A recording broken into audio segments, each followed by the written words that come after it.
ಎಲ್ಲರಿಗೂ ನಮಸ್ಕಾರ ಸ್ನೇಹಿತರೆ. ದುರ್ಗಾ ಶಕ್ತಿ ನಿಮ್ಮ ಚಾನಲ್ಗೆ ಸ್ವಾಗತ. ಎಲ್ಲರೂ ಹೇಗಿದ್ದೀರಾ? ಎಲ್ಲರೂ ಚೆನ್ನಾಗಿದ್ದೀರಾ ಅಂದ್ಕೊಂಡು ವಿಶೇಷವಾಗಿ ನಾಳೆ ಈ ಒಂದು ಕಾರ್ತಿಕ ಮಾಸದಲ್ಲಿ ಗೌರಿ ಹುಣ್ಣಿಮೆಯ ವಿಶೇಷವಾದ ಪೂಜೆ ಆಚರಣೆಯನ್ನು ಮಾಡ್ತೇವೆ. ಹಾಗೆ ಶಿವ ಪಾರ್ವತಿ ಸಮೇತ ನಾವು ಪೂಜೆಯನ್ನು ಮಾಡಬೇಕಾಗುತ್ತೆ.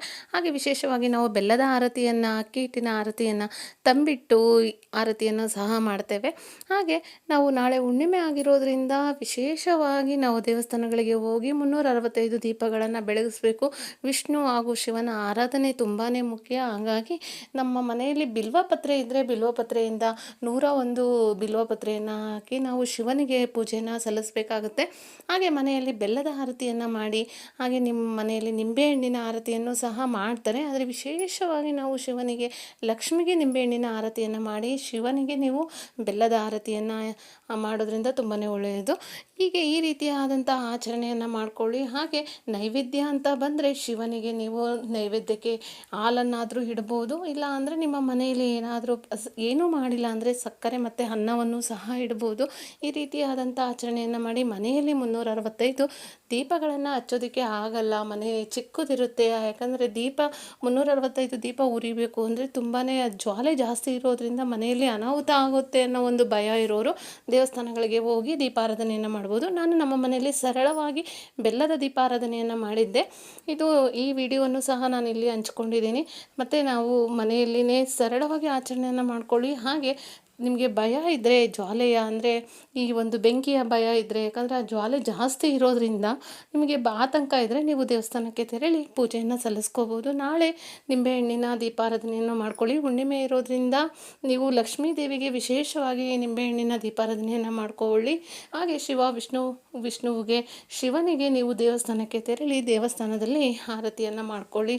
ಹಾಗೆ ವಿಭೂತಿಯ ಅಭಿಷೇಕವನ್ನು ಮಾಡ್ತಾರೆ ದೇವಸ್ಥಾನಗಳಲ್ಲಿ. ವಿಭೂತಿಯನ್ನು ವಿಶೇಷವಾಗಿ ಶಿವನಿಗೆ ವಿಭೂತಿಯಿಂದ ಅರ್ಚನೆಯನ್ನು ಮಾಡ್ತಾರೆ.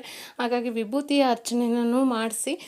ನಿಮಗೆ ಅರ್ಚನೆಯನ್ನು ವಿಭೂತಿಯಿಂದನೇ ಮಾಡ್ಸೋಕ್ಕಾಗಿಲ್ಲ ಅನ್ನೋರು ನೀವು ದೇವಸ್ಥಾನಗಳಲ್ಲಿ ಹೋಗಿ ಬಿಲ್ವಪತ್ರೆ ಸಿಗುತ್ತೆ, ಬಿಲ್ವಪತ್ರೆಯಲ್ಲಿ ಪೂಜೆಯನ್ನು ಸಲ್ಲಿಸ್ತಾರೆ. ನೀವು ಕಣ್ ತುಂಬ್ಕೋಬೋದು ಹೋಗಿ ದೇವಸ್ಥಾನದಲ್ಲಿ. ನಾಳೆ ವಿಶೇಷ ದಿನ ಆಗಿರೋದ್ರಿಂದ ಪ್ರತಿಯೊಬ್ಬರು ಮನೆಯಲ್ಲಿ ದೀಪಗಳನ್ನು ಬೆಳಗಿಸಿ ಈ ಒಂದು ಗೌರಿ ಹುಣ್ಣಿಮೆಯಲ್ಲಿ ವಿಶೇಷವಾಗಿ ದೀಪಾರಾಧನೆಯನ್ನು ಯಾಕಂದರೆ ಈ ಒಂದು ಕಾರ್ತಿಕ ಮಾಸದಲ್ಲಿ ಇದು ತುಂಬಾ ವಿಶೇಷ. ಹಾಗಾಗಿ ಈ ರೀತಿಯಾದಂಥ ಆಚರಣೆಗಳನ್ನು ನೀವು ನಾಳೆ ಬೆಳಗ್ಗೆನೇ ಮಾಡ್ಕೊಳ್ಳಿ. ಹುಣ್ಣಿಮೆ ಅಂತ ಬಂದಾಗ ನೀವು ಸಂಜೆಯ ಹೊತ್ತು ಆರಾಧನೆಯನ್ನು ಮಾಡಿದರೆ ತುಂಬಾ ಒಳ್ಳೆಯದು. ಸಾಯಂಕಾಲದ ಸಮಯದಲ್ಲಿ ನೀವು ಸ್ನಾನವನ್ನು ಮುಗಿಸ್ಕೊಂಡು ದೇವಸ್ಥಾನಕ್ಕೆ ಹೋಗಿ ದೇವಸ್ಥಾನದಲ್ಲಿ ಪೂಜೆಯನ್ನು ಸಲ್ಲಿಸ್ಬೋದು. ಮನೆಯಲ್ಲೇ ಮಾಡಬೇಕು ಅನ್ನೋರು ಮನೆಯಲ್ಲಿ ಬೆಳಗ್ಗೆ ಏನಾದರೂ ಕೆಲಸಕ್ಕೆ ಹೋಗಿದ್ರೆ ಸಂಜೆ ಬಂದುಬಿಟ್ಟು ಸ್ನಾನ ಮಾಡಿಕೊಂಡು ಪೂಜೆಯನ್ನು ಮಾಡಬೇಕಾಗುತ್ತೆ. ಮಂತ್ರ ಅಂತ ಬಂದರೆ ನೀವು ಶಿವನ ಮಂತ್ರವನ್ನು ಪಠನೆಯನ್ನು ಮಾಡಿ ಓಂ ನಮಃ ಶಿವಾಯ ಅಂತ 108 ಬಾರಿ ಪಠನೆಯನ್ನು ಮಾಡ್ಕೊಳ್ಳಿ. ಹಾಗೆ ಮೃತ್ಯುಂಜಯ ಮಂತ್ರವನ್ನು ಪಠನೆಯನ್ನು ಮಾಡ್ಕೋತಾರೆ, ತುಂಬಾ ಒಳ್ಳೆಯದು. ಹಾಗೆ ಮೃತ್ಯುಂಜಯ ಹೋಮವನ್ನು ಮಾಡಿಸೋರು ದೇವಸ್ಥಾನಗಳಲ್ಲಿ ಮಾಡಿಸ್ಬೋದು. ಹಾಗೆ ನಿಮಗೆ ಈ ಒಂದು ಮಾಸದಲ್ಲಿ ಯಾವುದೇ ಪೂಜೆಯನ್ನು ಮಾಡಿದರೂ ತುಂಬಾ ಒಳ್ಳೆಯದು. ಈ ಒಂದು ಕಾರ್ತಿಕ ಮಾಸದಲ್ಲಿ ಯಾವುದೇ ಪೂಜೆಯನ್ನು ಹಮ್ಮಿಕೊಂಡ್ರೆ ಅದು ನಾವು ಮನಸ್ಸಲ್ಲಿ ಅಂದ್ಕೊಂಡಿರೋ ಏನು ಕೋರಿಕೆಗಳಿರ್ತವೋ ಅವು ನೆರವೇರ್ತವೆ ಅಂತ ಹೇಳ್ತಾರೆ. ಹಾಗಾಗಿ ಈ ಒಂದು ಕಾರ್ತಿಕ ಮಾಸದಲ್ಲಿ ಎಲ್ಲ ಅಂದರೆ ನಾವು ಎಲ್ಲ ಮನಸ್ಸಲ್ಲಿ ಅಂದ್ಕೊಂಡಿರೋ ಒಳ್ಳೆಯ ಕಾರ್ಯಗಳು ಜರುಗುತ್ತವೆ, ಹಾಗೆ ಒಳ್ಳೆಯದಾಗುತ್ತೆ. ಹಾಗೆ ಮನೆಯಲ್ಲಿ ಪೂಜೆ ಪುನಸ್ಕಾರಗಳನ್ನು ಮಾಡಿದರೆ ಮನೆಯಲ್ಲಿರುವ ನೆಗೆಟಿವ್ ಎನರ್ಜಿ ಹೋಗುತ್ತೆ ಅಂತ ಹೇಳ್ತಾರೆ. ಹಾಗಾಗಿ ಈ ಒಂದು ವಿಡಿಯೋನ ಹಂಚ್ಕೊಂಡಿದ್ದೀನಿ. ನಿಮಗೂ ಇಷ್ಟ ಆದರೆ ಇದೊಂದು ವಿಡಿಯೋನ ಶೇರ್ ಮಾಡಿ, ಸಬ್ಸ್ಕ್ರೈಬ್ ಮಾಡಿ, ಲೈಕ್ ಮಾಡಿ ಅಂತ ಹೇಳ್ತಾ ಎಲ್ಲರಿಗೂ ನಮಸ್ಕಾರ.